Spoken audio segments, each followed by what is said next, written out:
Spontaneous human combustion, or SHC, is a term that describes the mysterious phenomenon of a person spontaneously catching on fire and burning from the inside out without any apparent explanation. The fire seems to frequently, but not always, be confined to the body, causing unusually little or even no damage to the person's surroundings. The fire consumes the majority of the body, but can leave small portions behind, such as the lower legs and feet, which I'm sure you'll agree would certainly add to the shock value for the poor individual who discovers the aftermath.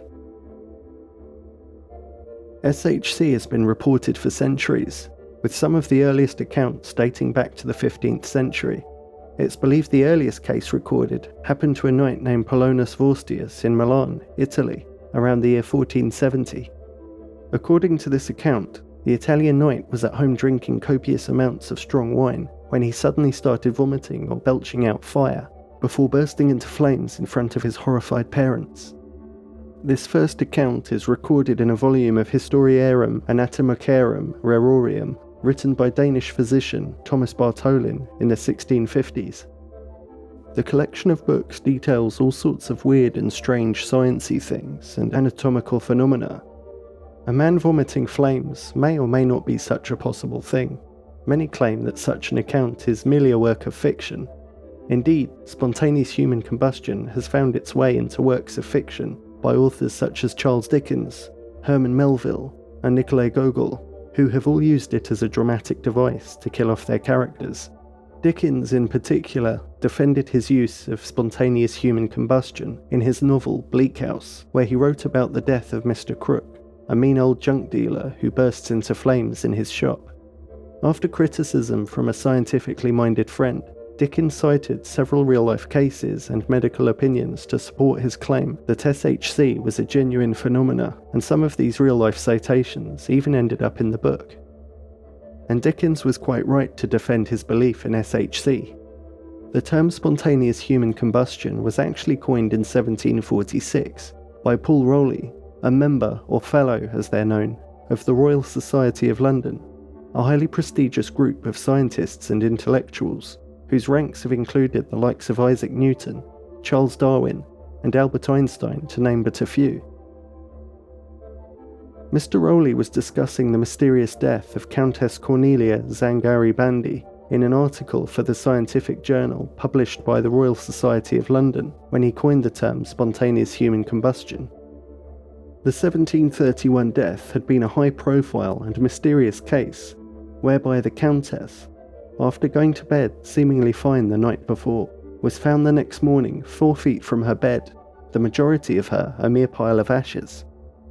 Both her feet and legs from below the knee were unscathed and still in stockings. 3 fingers were also left behind, and a portion of her skull, and that was all.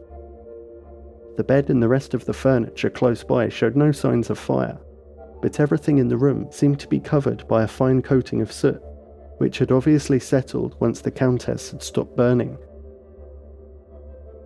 Another popular case from around the same period took place in 1725 in the town of Reims in the northeast of France.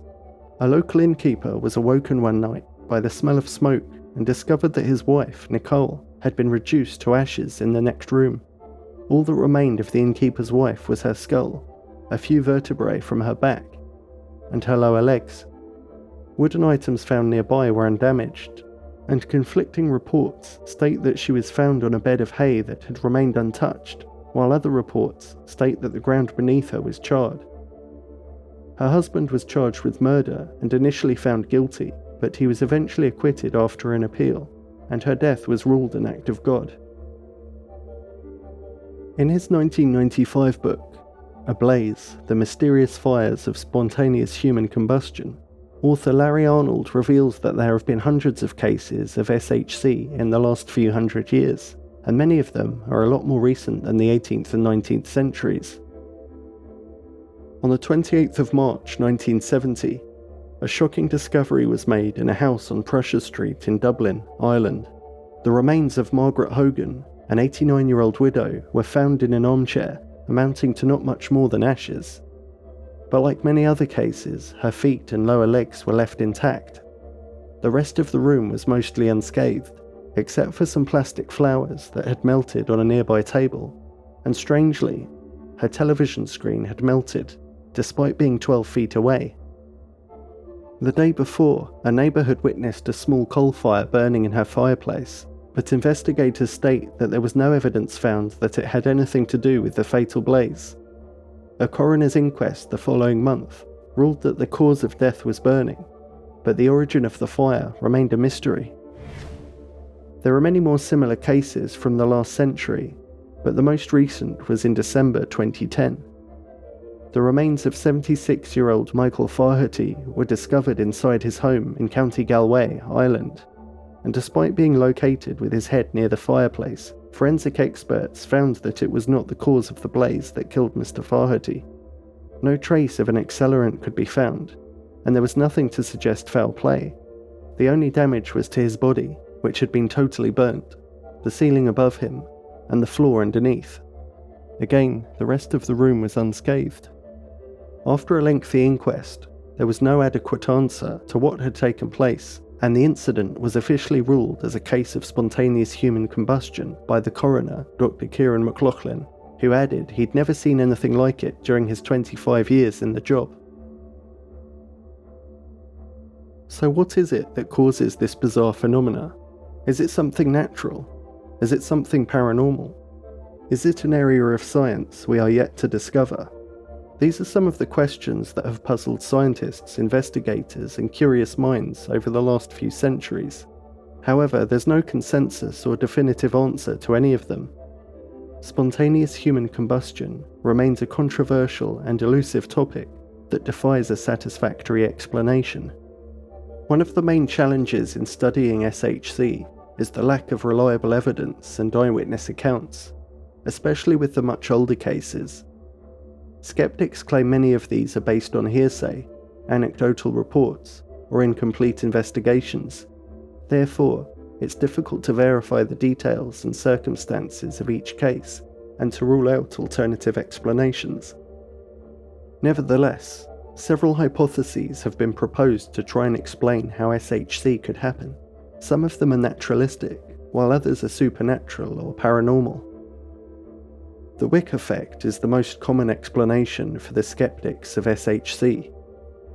The Wick effect suggests that the human body can act in a similar way to a candle, where the fat tissue under the skin serves as the wax or fuel, and the clothing or hair serves as the wick.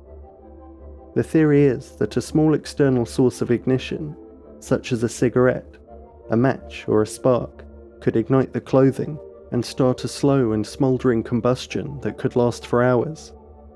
It's said that the body fat would melt and seep into the clothing, keeping the fire going until most of the body is consumed. Believers of this theory contend that the hands and feet, which have less fat and are further away from the centre, would be more likely to remain intact and for the fire to stay localised and self-extinguishing. The problem many have with this explanation is that it's highly unlikely that someone would just casually let themselves be on fire for hours while they slowly disintegrate.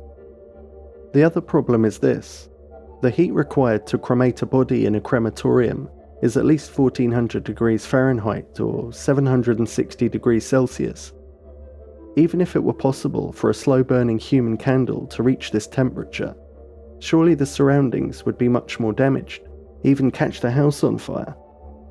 And the truth is, crematoriums often heat up bodies as high as 1800 degrees Fahrenheit in a confined area, and people don't realise this still isn't enough to burn the bone down to ashes.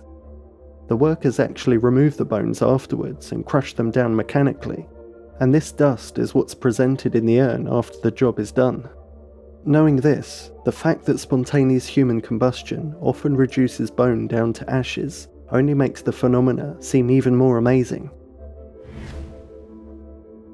Possible biological explanations theorize that flammable methane or even acetone could build up in a victim's body, reaching critical levels, and then could be triggered by an internal force, such as mitochondria gone awry, or an external force, such as geomagnetic activity. The geomagnetic hypothesis links SHC to fluctuations in the Earth's magnetic field and suggests that changes in geomagnetic activity could interfere with the electrical impulses in the nervous system and cause them to overload and ignite the body.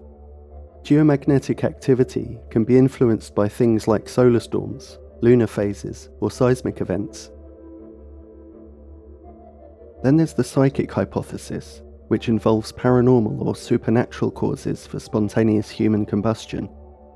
It speculates that psychic phenomena, such as pyrokinesis, could be responsible for setting people on fire. Pyrokinesis is the alleged ability to create or manipulate fire with one's mind. Some proponents of this hypothesis believe that SHC could be an involuntary manifestation of pyrokinesis, triggered by emotional stress, anger, or fear. These are just a few of the possible explanations for this unusual and polarizing subject, and of course there are many more to discover. What about you, dear listener? Do you agree with any of the aforementioned hypotheses? Or do you have your own unique insight into the subject?